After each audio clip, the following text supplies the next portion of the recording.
We finally got to see Reyne Smith on the floor for the Cairns Taipans, and despite the result, he was pretty good. Now, granted, I'm super high on Reyne Smith. What he did in college, and then what he did at the Asia Cup and in the pre-tournament, it wasn't the ideal circumstances for him to make his debut, not having a true point guard alongside him. He was forced into the starting lineup, which is where he won't be for a lot of the season. Granted, Cairns can get healthy. So that's where a lot of his struggles in this game came from, not having a true point guard to get him in the best positions. He was even forced to play point guard for a bunch of this game. So I'm going to go through a couple of clips, some stuff that I really liked, some stuff that I think he's struggled a little bit with and that he needs to work on. But keep in mind, this was his first game of professional basketball. The first clip is from within the first minute of this game, and it talks about the reputation that Reyne Smith brings into it. So Reyne bringing the ball up the floor in transition, kicks it off, and he goes straight to the corner. Now, he lived in this corner for the entirety of the game. Marcus Lee has the ball on the 45, and it's good that he's paired with Marcus Lee because he's an unbelievable distributor of the ball. McVeigh setting the pick here for Statman to cut through, but you can't leave Reyne Smith open. So Nathan Sobey stuck in two minds. Do I come and guard the man who's cutting, or do I leave Reyne Smith for a wide open? So we roll it along. The pass comes to Statman, and Sobey can't leave Reyne Smith open, so he can't commit, and it results just in a wide open layup. So that's just showing that even if Reyne Smith isn't going to catch the ball, isn't going to be a shooter, he's a constant threat. I always talk about the Chris Goulding effect when Melbourne United are playing and Chris Goulding's on the floor. It's going to be a similar thing for Reyne Smith. Now, you could argue that Nathan Sobey just played bad defense there, and you're not necessarily wrong. But I understand his hesitation to give Reyne Smith any space, and it's because he has one of the quickest releases and is a trigger. He's allowed to shoot whenever he wants. So this is after a score. McVeigh pushes or brings the ball up. He was forced to play kind of a point forward role for a lot of this game. But look at the attention that Maldonado's giving to him. He gets aggressive. The shot's no good, but he hustles for the ball and bang. Look at how quick that release was. There was a hand in his face and it didn't matter one bit. Having a guy like Reyne Smith in your team means that you can draw up some pretty interesting, or simple in this case, plays. So Cairns are setting up for a pretty simple baseline out of bounds. Reyne Smith's going to come up to about here. He's going to set a screen, or fake a screen really, looking like Schofield's going to attack the ring. He's then going to cut around. Marcus Lee sets a screen for a corner three.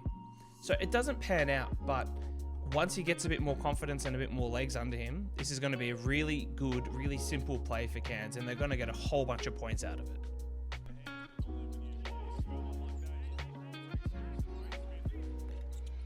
Just another really simple action that Cairns ran for Reyne Smith. So he fakes like he's going to, get aggressive, and then hands it off. So Sobey kind of falls asleep. A really nice, easy screen for Marcus Lee. Sobey goes under, results in an easy basket. So now Reyne Smith has hit 2 threes. He's starting to heat up. He's starting to get a little bit more confident, which will flow into what I'm about to show. Reyne really started to come into his own here in this third quarter. And I want to start with a pretty early clip in this third term. So less than 2 minutes in, he was playing a lot more of the point guard role and just seemed to be a lot more comfortable. So starting with just this aggressive take to the ring, drawing the whistle, the best way to build your confidence is to start knocking down free throws. This is the very next offensive possession, and at times he looked a little bit rushed, which I'll show in a second, but this third quarter seemed to be a lot more in control of the offense and a lot more confident in creating his own shot. So he just drew a foul at the ring, and then the very next possession he draws a foul on the 3-point line. A couple of minutes later, being guarded by Angus Glover now, a much bigger body, so he tries to use his speed advantage, gets to the ring, the shot's no good, but the loose ball, offensive rebound, now he's really starting to heat up. He had 13 points in this third quarter alone. Once again, off the inbound, gets it back. Now the Phoenix defense, which was elite in this game, is a little bit unsure of how to handle him because he's got range pretty much anywhere within half court. shots, again off of Marcus Lee. So Marcus Lee was bringing the ball up a bit as well, like I mentioned, but look at how deep that shot is. Just showing that anywhere within half court, he's in range, and he's, with his release being as quick as it is, it ruins the timing of the defender a little bit. And that was the second time that he drew a foul on a 3-point shot. His two main areas of improvement from this game were, one, running the point guard. The offense looked a little bit disjointed when he was, trying to set everything up, which makes sense. He's not a point guard. And that will again come with Andrew Andrews coming into the lineup, him not having to play point as much, and then him getting more experience.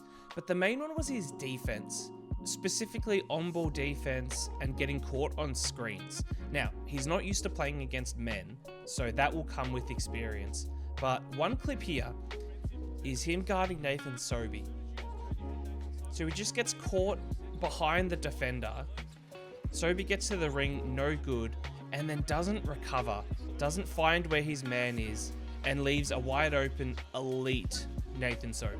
So we'll just watch it again. The shot's gone up, and he's the other side of the ball, and then he doesn't even really look to where his man is. Sobey, being the evergreen shooter that he is, gets straight to the corner, and that's a wide open look. Now, I refuse to harp on the negatives, mostly because the negatives were him being out of position, being in an undermanned team, missing some really key players, and most importantly, being inexperienced. That was his first game playing up against men, if you exclude the Asia Cup. So all the defensive things will come with time. He'll learn to fight over screens. He'll learn about positioning and, staying in front of your player and things like that. But we're going to focus on the positives. In his debut game, he had 19 points. He's one of only 4 Australian players to hit 4 threes in their opening game in the last 35 years of the NBL, joining some pretty handy names, Joe Ingles and Patty Mills. And as this team gets better and as everyone gets healthy, it's only going to help him. It's going to create more space on the floor for him and more chances for him to keep showing what we saw glimpses of in Game 1.